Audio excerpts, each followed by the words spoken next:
What do Dream Team? It's your boy D Neal back with another reaction video, guys.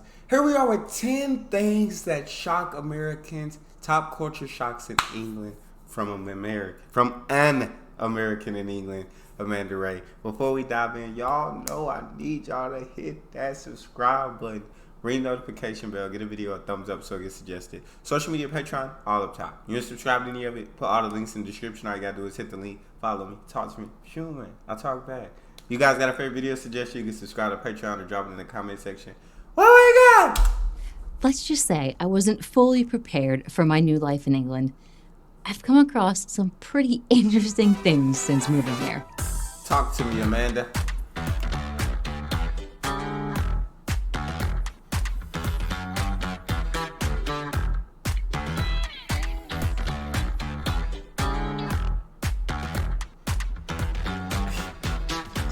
What's up, guys? It's Amanda. If you're new here, I'm an American living in the UK for the best part of like 10 years now, and people from home still to this day ask about what it's like living here.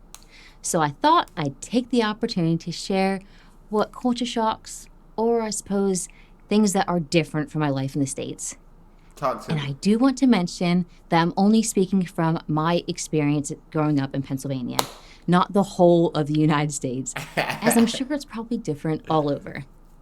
I feel And that. remember, if you enjoy this video and want to support the channel, make sure you give it a like and subscribe so you don't miss out on future content. Pub names. Pubs have the best names. What we It's got? usually just someone's last name in the US. Not here, though. All the pubs have mental names like the Cat in the Custard Pot or the Swan with Two Necks.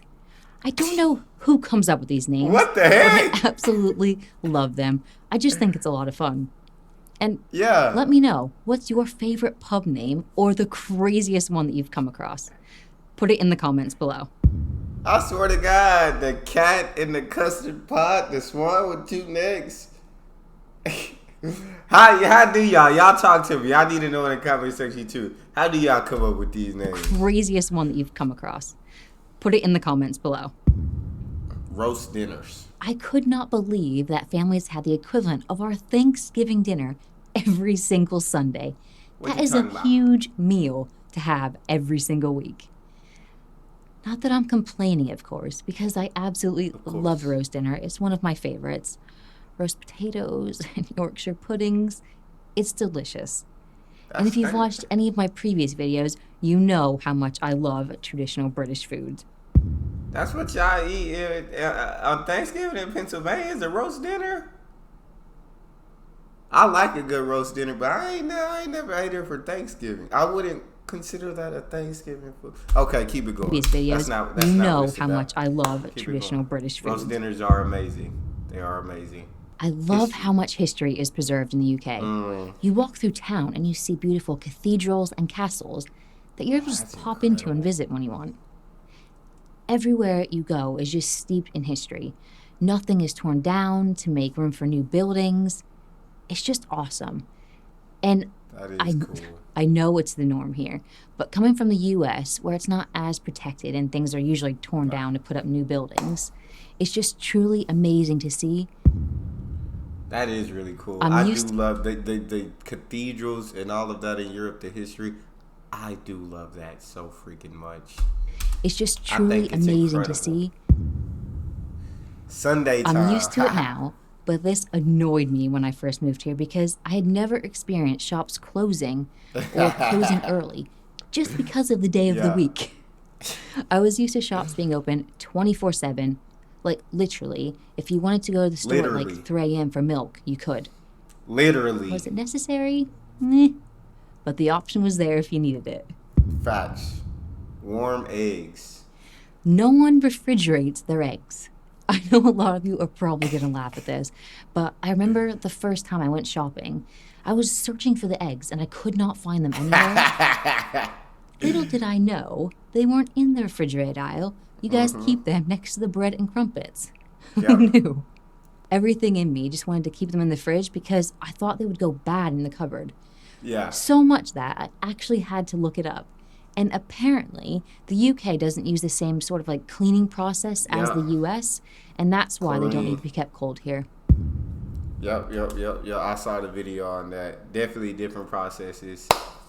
Can keep them out. You ain't gotta keep them cold. But I understand growing up in America that I don't know that nervousness. You'd be like, I don't want them to go bad. I need to put them in the fridge. I need to make sure they're cold. But it's like, no, it's completely different process. As the US, and that's why they don't need to be kept cold here. Humor. American humor is very different. It's big, it's loud, it's in-your-face comedy, whereas Facts. British humor is more about clever wit and sarcasm. Facts. It's not always as obvious, which I will admit I didn't always get at the beginning. In a previous video, I spoke about how it was difficult when I first moved over because I never knew if people were joking a lot. It was a lot of fun for everyone else, not so much me. I can imagine And that. we, Americans, we do use sarcasm, but not nearly as much, so it took some getting used to. But I like to think that I'm better with it now. Time off. This was such a wonderful surprise when I first moved over, started my new job, and was told that I would get 28 days of holiday a year. That is unheard of in the Beautiful. US. You're lucky to Chef's get kiss. 2 weeks, and that's if you qualify for it. In some places, you have to work Yup. for X amount of time before receiving it. Yup. I Yup. remember when I was younger, in one of my jobs, I had like a week's worth of holiday for the year, and I was happy with that. It's crazy. That's terrible. That's terrible. Imagine being happy with a week's worth of holiday. Hey, in the UK, mandatory 28 days, and they gonna make you take that time. They encourage you to take that time off because they understand sometimes you need time to recharge your battery. You need time for yourself so then you can come back and be more productive. As over here, I don't think we understand that. We burn our workers out, it seems like, and you're judged or you're not allowed to take the time off that you need in some cases. And I was happy with that. It's crazy. Washing machines. I found it so odd that the wash machine is usually in the kitchen. Oh, In yeah. my mind, Yeah. it just That is- did not make sense why you'd cook and do the laundry in the same room. I swear to God. Also, dryers aren't standard, especially if you're renting. So because of this, I've now become accustomed to the drying rack. And in the US, we would usually have a separate room for our washer and dryer. And I do appreciate, generally speaking, the average American house is larger than the average home here. So there's obviously more space for that kind of thing. But Okay. I thought it was a bit different, so it was worth mentioning. Yeah. I guess it would be more convenient for me to have my washing machine in the kitchen. It would be. I can wash, cook, knocking out 2 birds with 1 stone, but I will need a drying machine. I don't want to hang my stuff on racks. Like, I will need the drying machine. I thought it was a bit different, so it was worth mentioning. Drinking. Drinking is a fun, sociable event in both the US and the UK, but I feel like in the States it's more of like a weekend thing unless it's a special occasion. Facts. Whereas here in the UK, it's a lot more sociable. It's not always about going out and getting drunk. A lot of times it's more of like a relaxed, chilled out event after a busy day. It's a shame we don't have pubs in the US. We have bars and clubs, which are entirely different. People don't go there just to hang out. They go there intending to get drunk. I can't talk about the feel drinking that. culture and not mention how much Brits can drink. I thought I could handle my own. Oh, But man. a word of advice if you're ever visiting, don't try to keep up. I promise you will regret it the next day. And the last thing that I want to mention is that when it comes to alcohol, you can pretty much drink anywhere. On the street, in the park, it's completely dope. legal. And that is definitely cool. not the case in the US. So that was No. quite a shock. No public drinking. No public drinking in the U.S. Okay, so them Brits. What I'm hearing is them Brits will drink you under the table. Don't try to keep up with the Brits when it comes to alcohol. You might not walk out the pub that evening. You might have to be carried out. Definitely not the case in the US. So that was quite a shock. Everyone in the UK uses military time. I completely get why people use it, as there's Yeah. 24 hours in a day.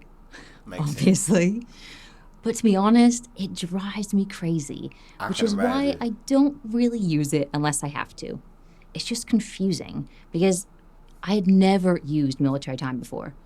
And I was fine up until about noon, and after that, I was terrible. I'd end up counting from 12 to work out the time, which was a lot of fun. There were so many different things that surprised me when I first moved over, but that's to be expected. I did move to a foreign country. If Yeah. everywhere was the same, it would be pretty boring. I think that's what Facts. makes traveling and seeing new places so much fun, is that we are so different. I'd really like to hear from you guys, so please feel free to share any culture shocks that you've experienced when traveling or moving to another country, whether it be in the UK or wherever. Just leave it in the comments below. And as always, if you haven't already, please subscribe to my channel, smash that like button if that's what you're into, and I'll see you in the next video. That was a fun video. I love it. I like that. I like that. That's all we got for this one. You guys got a favorite video suggestion, you can subscribe to Patreon or drop it in the comment section. Subscribe to the channel, ring the notification bell, get a video a thumbs up so it gets suggested. Social media and Patreon all up top. Subscribe to any of it. Put all the links in the description. All you gotta do is hit the link, follow me, talk to me. Love talking to you guys. You guys are the most incredible team on YouTube. It's your boy D Neal. Out.